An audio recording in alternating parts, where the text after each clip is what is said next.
बिस्मिल्लाहिर्रहमानिर्रहीम। ये कुछ टॉपिक्स रह गए थे हमारे। तो पहला टॉपिक है हमारा एएनपी, एट्रियल नाइट्री यूरेटिक पेप्टाइड। तो इसमें पहले आपको पता होना चाहिए कि ये कहाँ से बनता है।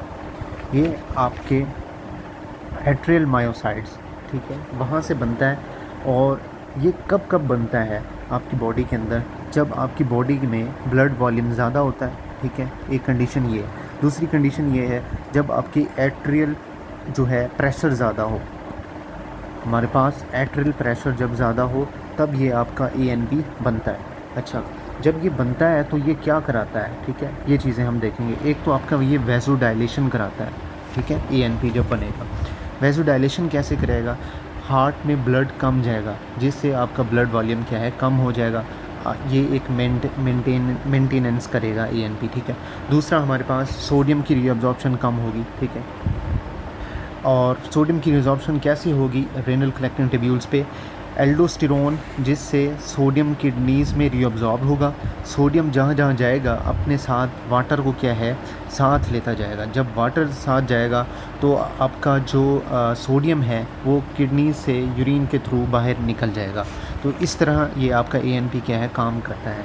अच्छा, नेक्स्ट ये है हमारे पास, ये डायलेट करता है आपके एफरेंट रेनल आर्टरियोल्स को और कंस्ट्रिक्ट करता है इफरेंट आर्टरियोल्स को, ठीक है, promoting the diuresis. Diuresis means कि ये फ्लूइड को क्या है आपके यूरिन्स में निकालेगा, ठीक है। ये पॉइंट है इसके बारे में। और ये कंट्रीब्यूट करता है एल्डोस्टेरोन एस्केप मैकेनिज़्म को, ठीक है। तो इतना था हमारे पास क्या एएनपी के बारे में। नेक्स्ट बीएनपी है, ठीक है, बी टाइप नाइट्री यूरेटिक पेप्टाइड। ये कहाँ से बनता है, रिलीज़ होता है? ये आपके वेंट्रिकुलर मायोसाइट्स है। ये एमसीक्यूज़ हैं फिजियोलॉजी के अंदर, आपको पता होने चाहिए, ठीक है। ये वेंट्रिकुलर मायोसाइट से बनता है, ठीक है। और ये कब बनता है? जब आपके वेंट्रिकल्स की टेंशन ज़्यादा हो, ठीक है। और बाकी फिजियोलॉजिकल एक्शन जो है, जैसा हमारे पास एएनपी का था वैसे का वैसा बीएनपी में है, ठीक है। और इसकी लॉन्गर हाफ लाइफ होती है, जबकि हमारे पास एएनपी की शॉर्ट हाफ लाइफ होती है। ये पॉइंट भी आप साथ ऐड कर लें। अच्छा, बीएनपी एग्जामिनर आपसे एमसीक्यू पूछता है कि बीएनपी ब्लड टेस्ट जो है किस डायग्नोस के लिए हम यूज़ करते हैं?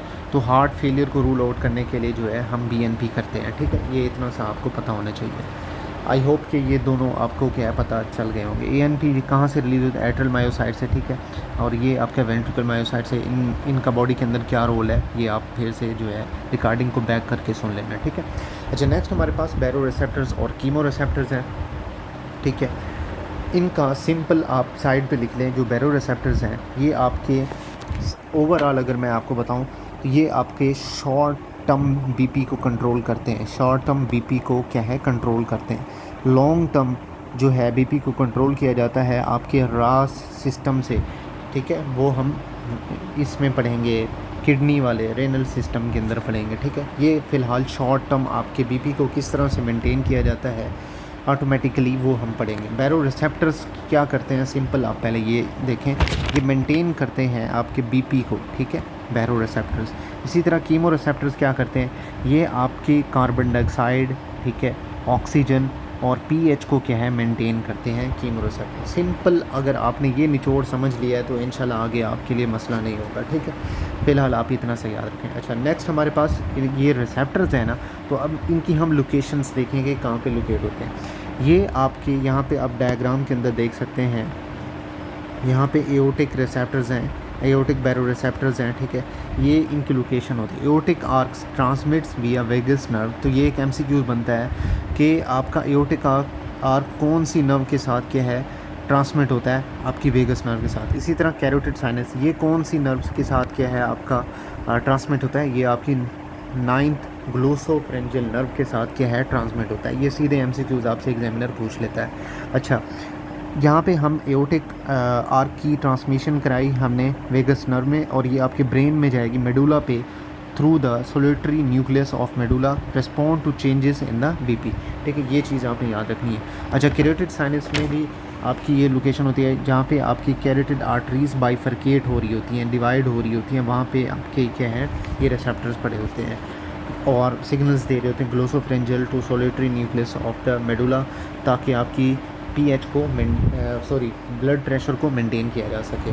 अच्छा, नेक्स्ट हमारे पास है कीमो रिसेप्टर्स। कीमोरिसेप्टर्स फर्दर दो तरह के, एक पेरिफेरल होते हैं और हमारे पास दूसरे सेंट्रल होते हैं। पेरिफेरल का क्या काम होता है ये इसमें आपने याद रखना है। पेरिफेरल ऑक्सीजन सेंसिटिव होते हैं, ऑक्सीजन सेंसिटिव, ठीक है, ये आपने याद रखना है। इसी तरह सेंट्रल जो है ये आपके कार्बन डाइऑक्साइड क्या हैं, सेंसिटिव होती हैं। ये आपके क्या है, सीधे सीधे MCQs हैं, इनको आपने साइड पे लिख लेना है, ठीक है। अच्छा, इसके बाद जो है यहाँ पे हम देखते हैं पेरिफेरल जो कीमोरिसेप्टर्स होते हैं। अगेन इनकी लोकेशन वही कैरोटिड और एओर्टिक बॉडीज़ पे होती है और ये स्टिमुलेटेड होते हैं जब आपकी बॉडी में क्या है पार्शियल कार्बन डाइऑक्साइड ज़्यादा हो, pH कम हो और आपकी पार्शियल ऑक्सीजन कम हो, तब ये आपकी स्टिमुलेट होंगे। इसी तरह सेंट्रल का क्या है, इसकी एक एग्जांपल है COPD, वो मैं आपको एक्सप्लेनेशन के साथ समझाता हूँ ये रिमूव करके। अच्छा, तो आपको याद होगा मैंने बताया था कि आपके ये जो कीमोरिसेप्टर्स होते हैं किस चीज़ को क्या है सेंसिटिव करते हैं, स्पेशली आपके सेंट्रल, ये आपके कार्बन डाइऑक्साइड को सेंसिटिव कर रहे थे, ठीक है। तो COPD के अंदर COPD की वजह से आपके ये जो CO2 जो है, कार्बन डाइऑक्साइड जो है आपके सेंट्रल कीमोरिसेप्टर पे बार बार हिट करेगी तो उन रिसेप्टर्स को डीसेंसिटाइज कर देगी, ठीक है। डीसेंसिटाइज जब हो जाएंगे वो रिसेप्टर तो क्या ख्याल है हमारे पास ये आपकी CO2 क्या है मेंटेन हो पाएगी सेंट्रल आपके कीमोरिसेप्टर से? नहीं हो पाएगी, क्योंकि वो रिसेप्टर ही डीसेंसिटाइज हो गए हैं बार बार हिट करने की वजह से। क्योंकि ये एक हमारे पास क्रोनिक जो है ऑब्स्ट्रक्टिव डिजीज़ है, इसलिए बार बार ये कार्बन डाइऑक्साइड के साथ जो है हिट करते रहेंगे ये रिसेप्टर्स, तो डीसेंसिटाइज्ड हो जाएंगे, ठीक है। इसमें आपने सिर्फ ये चीज़ याद रखनी है। अच्छा, नेक्स्ट हमारे पास बैरो रिसेप्टर्स के बारे में है। बैरो रिसेप्टर्स क्या है, इसमें आपको मैं एक स्टोरी बताता हूँ सेपरेट, वो आपने याद रखनी है, ठीक है। अच्छा, यहाँ पे ना मैं आपको समझा देता हूँ बैरो रिसेप्टर्स के बारे में। आपकी बॉडी में जब BP कम होता है या BP ज़्यादा होता है, पहले हम BP कम होने की स्टोरी देख लेते हैं, बैरो रिसेप्टर्स किस तरह से काम करते हैं। जब आपकी बॉडी के अंदर BP कम होगा तो एओर्टिक आर्च और हमारे पास क्या है आपके कैरोटिड साइनस पे स्ट्रेच कम होगा, ठीक है, स्ट्रेच कम होगा।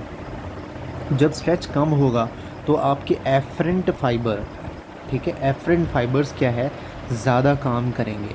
जब एफरेंट फाइबर्स कम काम करेंगे, सॉरी मिस्टेक होगी, एफरेंट फाइबर्स कम काम करेंगे। जब आपके एफरेंट फाइबर्स कम काम करेंगे तो आपका सिंपैथेटिक सिस्टम क्या है एक्टिवेट होगा, इफरेंट फाइबर्स क्या है ज़्यादा काम करने लग जाएंगे। जब आपके इफरेंट फाइबर्स ज़्यादा काम करेंगे तो आपके ब्रेन से क्या है एपिनेफ्रीन, नॉर एपिनेफ्रीन क्या है रिलीज़ होंगे। जब एपिनेफ्रीन, नॉर एपिनेफ्रीन रिलीज़ होंगे तो ये आपके हार्ट रेट को ज़्यादा करेंगे। जब हार्ट रेट ज़्यादा होगा तो आपका क्या है BP एवरीथिंग मेंटेन हो जाएगा, ठीक है। तो ये थी कहानी। मैं अगेन बता दूं कि आपके BP कम है, ठीक है, तो आपके एओर्टिक आर्च और कैरोटिड साइनस में स्ट्रेच कम है। स्ट्रेच कम होगा तो आपके एफरेंट फाइबर्स कम काम करेंगे। जब एफरेंट फाइबर्स कम काम करेंगे तो आपका सिंपैथेटिक सिस्टम के थ्रू इफरेंट फाइबर ज़्यादा काम करेंगे। जब इफरेंट फाइबर ज़्यादा काम करेंगे तो एपिनेफ्रीन, नॉर एपिनेफ्रीन रिलीज़ होंगे। जब ये रिलीज़ होंगे तो हार्ट रेट क्या है ज़्यादा हो जाएगा। हार्ट रेट ज़्यादा होगा तो आपका BP मेंटेन हो जाएगा। तो इसी तरह अब जो है हम आपकी बॉडी में जब BP इंक्रीज़ होता है तो उसकी स्टोरी हम देखते हैं। ये तो कम थी, हाइपोटेंशन वाली कहानी थी, ठीक है। अब इसके बाद हम हाइपरटेंशन वाली कहानी देखते हैं कि आपकी बॉडी किस तरह से उसको मेंटेन करती है। अच्छा, अब ना हम हाइपरटेंशन वाली स्टोरी देखते हैं, ठीक है। अगर बॉडी के अंदर BP ज़्यादा है तो एओर्टिक आर्च और हमारे पास कैरोटिड साइनस की स्ट्रेच ज़्यादा होगी, ठीक है। स्ट्रेच क्या है ज़्यादा होगी। जब स्ट्रेच ज़्यादा होगी तो आपके एफरेंट फाइबर्स की फायरिंग ज़्यादा होगी, ठीक है। जब एफरेंट फाइबर्स की ये फायरिंग ज़्यादा होगी तो ब्रेन को इनहिबिटरी सिग्नल जाएगा, ठीक है। ब्रेन को क्या है इनहिबिटरी सिग्नल जाएगा कि भाई इफरेंट फायरिंग नहीं करो ताकि एपिनेफ्रीन, नॉर एपिनेफ्रीन क्या है ना बने। जब आपके एपिनेफ्रीन, नॉर एपिनेफ्रीन नहीं बनेगा तो आपका BP क्या है मेंटेन हो जाएगा, ठीक है। अगेन मैं रिपीट कर दूं, अगर BP ज़्यादा है तो एओर्टिक आर्च और कैरोटिड साइनस की स्ट्रेच ज़्यादा होगी तो एफरेंट फाइबर्स की फायरिंग ज़्यादा होगी। तो ये ब्रेन को इनहिबिटरी सिग्नल देंगे कि एफरेंट फायरिंग नहीं करो तो एपिनेफ्रिन और एपिनेफ्रिन कम बनेगा। जब एपिनेफ्रिन नॉरएपिनेफ्रिन कम बनेगा, इससे आपका बीपी, कार्डियक आउटपुट और हार्ट रेट मेंटेन हो जाएगा। ठीक है, आई होप कि ये आपको बेस्ट तरीके से समझ आई होगी इस बैरोरेसेप्टर की कहानी। ठीक है, अब इसके बाद जो है हम देखते हैं ऊपर बुक की तरफ जाते हैं। अच्छा, यहाँ पे ना आप इस लाइन को भी क्या है आप हाईलाइट कर लें, important in response to hypovolemic shock. Hypovolemic shock के अंदर आपको ये बैरोरेसेप्टर्स इंपॉर्टेंट होते हैं। ठीक है, फिर इसी तरह हमारे पास कैरोटिड मसाज के बारे में लिखा है। ये एक्चुअली जो कैरोटिड मसाज होता है, ये आप सुप्रा वेंट्रिकुलर टैकीकार्डिया के अंदर यूज़ कर रहे होते हैं। जब ये यूज़ कर रहे होते हैं तो ये आपके हार्ट रेट को क्या है कम करता है, ये कैरोटिड मसाज। ठीक है, तो मेनली इसका यही होता है काम, साथ में टेम्परेली आपके बीपी को भी कम करता है। ठीक है, लेकिन सुप्रा वेंट्रिकुलर टैकीकार्डिया पैथोलॉजी के अंदर ये हम पढ़ेंगे डिजीज़, इसमें आपको कैरोटिड मसाज करके हार्ट रेट को कम कर रहे होते हैं। ठीक है, ओवरऑल ये चीज़ समझनी है इसमें। अच्छा, इसके बाद आपने क्या है उसने लिखा है एक्जिजरेटेड, इट्स मीन्स के जो कैरोटिड मसाज आप करेंगे तो उसके साथ डिज़ीज़ ये जो रिलेटेड होंगी तो उससे पेशेंट की तबीयत ख़राब हो सकती है। ठीक है, जैसा कि एथरोस्क्लेरोसिस होगी उसे, तो कैरोटिड मसाज कंट्राइंडिकेटेड है इन पेशेंट्स में। कोई पहले से नेक सर्जरी हुई है, ठीक है, उनमें भी कंट्राइंडिकेटेड है। जो बूढ़े लोग हैं उनके अंदर भी ये कंट्राइंडिकेटेड होता है कैरोटिड मसाज। ठीक है, इसी तरह नेक्स्ट इंपॉर्टेंट एमसीक्यूज़ है क्यूशिंग रिफ्लेक्स। ठीक है, ये कई बार जो है आपसे एग्जामिनर पूछ लेता है कि रिफ्लेक्स इसका ट्राइएड क्या है, हाइपरटेंशन, ब्रेडिकार्डिया और रेस्पिरेटरी डिप्रेशन। ठीक है, अब ये होता कैसे है, लेट्स सपोज कि एक पेशेंट का क्या है रोड एक्सीडेंट हुआ है। ठीक है, वो आया हॉस्पिटल के अंदर, आपकी उसमें क्या है इंट्राक्रैनियल प्रेशर बढ़ा हुआ है। जब इंट्राक्रैनियल प्रेशर बढ़ता है तो आपकी आर्टरियोल्स को कंस्ट्रिक्ट करता है। जब आर्टरियोल्स कंस्ट्रिक्ट होते हैं तो वो सेरिब्रल इस्कीमिया करा देंगे। जब सेरिब्रल इस्कीमिया होगा तो आपकी पार्शियल कार्बन डाइऑक्साइड बढ़ेगी और पीएच कम हो जाएगी। इट्स मीन्स कि ये आपके सेंट्रल रिफ्लेक्स सिंपैथेटिक सिस्टम को बढ़ाएगी इन परफ्यूजन प्रेशर में, तो जिसकी वजह से आपको हाइपरटेंशन मिलेगा। अच्छा, जब हाइपरटेंशन मिलेगा आपको तो स्ट्रेच हमने कहा था कि बढ़ेगा। जब स्ट्रेच बढ़ेगा तो आपके पेरिफेरल रिफ्लेक्स बैरोरेसेप्टर्स को काम करा के ब्रेडिकार्डिया करा देंगे। इट्स मीन्स के हार्ट रेट को कम कर देंगे। ठीक है, तो इसमें हमें हाइपरटेंशन मिलता है, ब्रेडिकार्डिया मिलता है और रेस्पिरेटरी डिप्रेशन मिलता है। ठीक है, ये आपने याद रखना है क्यूशिंग रिफ्लेक्स के अंदर ट्राइएड को।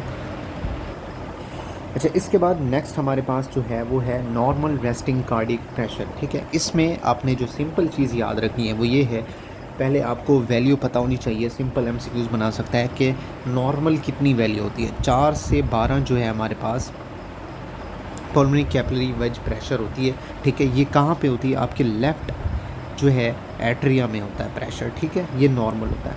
अच्छा, अब ये आपको एक तो ये पता चल गया कि गुड अप्रॉक्सीमेशन कि हम इसको कहाँ पे मेजर करते हैं, आपके लेफ़्ट एट्रियल प्रेशर के अंदर। एक डिज़ीज़ बताई है कि एक्सेप्ट इन मिट्रल स्टेनोसिस, ठीक है, उसमें ये आपको ठीक से नहीं मिलेगा। ठीक है, वैल्यू में। अच्छा, नेक्स्ट हमारे पास वो एग्जामिनर आपसे पूछ सकता है तो ऐसा कौन सा कैथीटर हम यूज़ करते हैं विद पल्मोनरी आर्टरी, तो आपने ये याद रखना है स्वान गैंस कैथीटर। ये वो कैथीटर है जो आप पल्मोनरी कैपिलरी वेज प्रेशर को कैलकुलेट करने के लिए यूज़ कर रहे होते हैं। ठीक है, ये याद रखना है आपने। अच्छा, इसके बाद जो नेक्स्ट हमारे पास है ऑटो रेगुलेशन के बारे में कि how blood flow to organ remains constant over a wide range of the perfusion pressures. आपकी बॉडी में अल्लाह ताला ने एक ऐसी कैपेसिटी रखी है कि जब भी आपकी बॉडी में कुछ ऊंच नीच आए तो आपकी बॉडी उसे पहले खुद ठीक करने की कोशिश करती है। ठीक है, इसी तरह आपके डिफरेंट आर्गन्स पे ऑटो रेगुलेशन किस तरह से होती है वो हम देखेंगे। ठीक है, कुछ ऐसे फैक्टर्स हैं जो आपकी बॉडी को मेंटेन रखती हैं। लंग्स में ऐसे कौन सी हाइपोक्सिया होता है तो वो क्या कराता है, वेजो कंस्ट्रिक्शन कराता है। ठीक है, इस लंग्स की बात आई है तो यहाँ पे ना मैं एक डिफरेंस आपको बता देता हूँ, वो आपने याद रखना है। जो आपकी सिस्टेमिक आर्टरीज़ होती हैं, सिस्टेमिक आर्टरीज़ जो होती हैं और पल्मोनरी आर्टरीज़, ये एक साइड पे आप लिख लें, इंपॉर्टेंट एमसीक्यूज़ बनता होता है। सिस्टेमिक आर्टरीज़ जो इनमें अगर हिपोक्सिया हो, ठीक है, हिपोक्सिया हो तो ये वेजो डायलेशन कराती है। ठीक है, इन सिस्टेमिक आर्टरीज़, जबकि पल्मोनरी आर्टरीज़ के अंदर जब हाइपोक्सिया होता है तो ये वैज़ो कंस्ट्रिक्शन कराती हैं। ये हमेशा आपने पॉइंट याद रखना है, ठीक है, इसको भूलना नहीं है आपने। अच्छा, जैसा कि मैंने लंग्स में बता दिया, हाइपोक्सिया काजेज वैज़ो कंस्ट्रिक्शन। इसी तरह हार्ट के अंदर कुछ ऐसे मेटाबोलाइट्स होते हैं जैसा कि हमारे पास नाइट्रिक ऑक्साइड, कार्बन डाइऑक्साइड और ऑक्सीजन, ठीक है। ये आपके हार्ट के लोकल मेटाबोलाइट्स हैं जो वैज़ो डायलेटरी के तौर पर काम करते हैं। इसी तरह ब्रेन के अंदर कौन से मेटाबोलाइट्स हैं, कार्बन डाइऑक्साइड है, ठीक है, मेनली, तो ये आपने याद रखना है। इसी तरह किडनीज़ के अंदर कौन से, myogenic stretch dependent response of efferent arteriole and tubuloglomerular feedback. तो ये एक हमारे पास मायोजेनिक है, दूसरा ये हमारे पास ट्यूबलो ग्लोमेरुलर है, ठीक है। तो नेक्स्ट हमारे पास जो है स्केलेटल मसल है, इसमें आपके कौन से मेटाबोलाइट्स आते हैं एक्सरसाइज के दौरान, ठीक है, आपकी carbon dioxide, H positive, adenosine, lactate, potassium. At rest पे क्या है, आपके सिंपैथेटिक टोन इन आर्टरीज मिलती है। स्किन के अंदर कौन से, sympathetic vasoconstriction most important mechanism for the temperature control. तो एग्जामिनर आपसे सेम टू सेम ऐसे ही पूछेगा, MCQs बनाएगा कि आपकी किडनी कौन से फैक्टर्स को डिटरमाइन करके ऑटो रेगुलेशन कराती है। तो उसमें आपको ऑप्शंस दे देगा डिफरेंट किस्म के, carbon dioxide, nitric oxide, oxygen, myogenic, ठीक है, तो आपने मायोजेनिक को टिक करना है। इसी तरह वो आपको ब्रेन के अंदर बता देगा कि कौन सा ब्रेन के अंदर कौन सा लोकल मेटाबोलाइट होता है, तो वो आपको डिफरेंट बता देगा ऑप्शंस के अंदर। पोटाशियम दे देगा, ठीक है, एडिनोसिन दे देगा, कार्बन डाइऑक्साइड दे देगा, आपने क्या है कार्बन डाइऑक्साइड को चूज़ करना है, ठीक है। ये एक सिंपल चीज़ें थी, इसको आपने देख लेना है। अच्छा, इसके बाद नेक्स्ट हमारे पास क्या है, कैपिलरी फ्लूइड एक्सचेंज। इसमें आपने स्टार्लिंग फोर्सेस के बारे में पढ़ना है। स्टार्लिंग फोर्सेस क्या करती हैं, ये बताती हैं कि आपके ब्लड कौन सी डायरेक्शन में फ़्लो करेगा, ठीक है। तो ये हमारी जो है स्टार्लिंग फोर्सेस होती हैं। स्टार्लिंग फोर्सेस बताती हैं कि आपका ब्लड कौन से फ़्लो में क्या है जाएगा, ठीक है, कौन सी डायरेक्शन में जाएगा, ठीक है। ये चीज़ें आपने देखनी है इसके अंदर। अच्छा, इसमें सिंपल ये MCQs बनाता है वो एग्जामिनर कि एडिमा पहले क्या होता है आपको ये पता होना चाहिए। जब आपके इंटरस्टिशियम के अंदर फ्लूइड, एक्सेस फ्लूइड जो है भर जाए तो वो एडिमा कहलाता है, ठीक है। अच्छा, इसमें आपसे MCQs जो पूछ सकता है वो ये है कि अगर कैपिलरी प्रेशर बढ़ा हुआ है तो कौन सी पैथोलॉजी आती है, वो हार्ट फेलियर होगी, ठीक है। अगर कैपिलरी परमिएबिलिटी बढ़ रही है तो उसमें टॉक्सिन्स हो सकते हैं, इन्फेक्शंस हो सकते हैं, बर्न्स हो सकते हैं। इसी तरह इंटरस्टिशियल फ्लूइड ऑन्कोटिक प्रेशर बढ़ रहा है तो वो आपके लिम्फेटिक ब्लॉकेज को बढ़ा देगा। इसी तरह हमारे पास अगर प्लाज्मा प्रोटीन्स कम है तो नेफ्रोटिक सिंड्रोम होगा, लीवर फेलियर होगा, प्रोटीन मेलन्यूट्रिशन होगी। अच्छा, इसमें एक चीज़ मैं आपको बता देता हूँ, वो आपने याद रखनी है हमेशा कि अगर आपकी हाइड्रोस्टैटिक फोर्स आपकी क्या है, फेवरिंग है, ठीक है, फेवर कर रही है, तो आपकी अपोजिंग फोर्स कौन सी होगी, अंकोटिक प्रेशर होगा, ठीक है। ये आपने हमेशा याद रखना है, ठीक है। हाइड्रोस्टैटिक प्रेशर फेवरिंग फोर्स होती है और अंकोटिक प्रेशर जो है ये आपका अपोजिंग जो है फोर्स होता है। अच्छा, हाइड्रोस्टैटिक प्रेशर क्या होता है, वो pressure due to blood itself हो, उसे हम हाइड्रोस्टैटिक प्रेशर का नाम देते हैं। ऑनकोटिक प्रेशर क्या होता है, वो प्रेशर जो प्रोटीन्स की वजह से हो, उसे हम ऑनकोटिक प्रेशर का नाम देते हैं। सिंपल इसमें यही चीज़ें थी, इसको आपने रीड आउट कर लेना है। फार्मूले वगैरह ये पूछते तो नहीं है, खैर आपने इनको सिर्फ एग्जांपल्स ये जो है इंपॉर्टेंट है ये बन सकते हैं MCQs, ठीक है। जैसा कि प्लाज्मा प्रोटीन्स कम है तो कौन सी पैथोलॉजी रिलेट करेगी, फॉर एग्जांपल हमारे पास नेफ्रोटिक सिंड्रोम, ठीक है। इनको आपने ठीक से पढ़ लेना है। अच्छा, यहाँ तक हमारी जो है फिजियोलॉजी ख़त्म हो गई। नेक्स्ट हम जो है इंशाल्लाह मैं नेक्स्ट वीडियो बना लेता हूँ, उसमें हम पैथोलॉजी क्या है डिस्कस करें। तब तक अल्लाह हाफ़िज़, थैंक यू सो मच।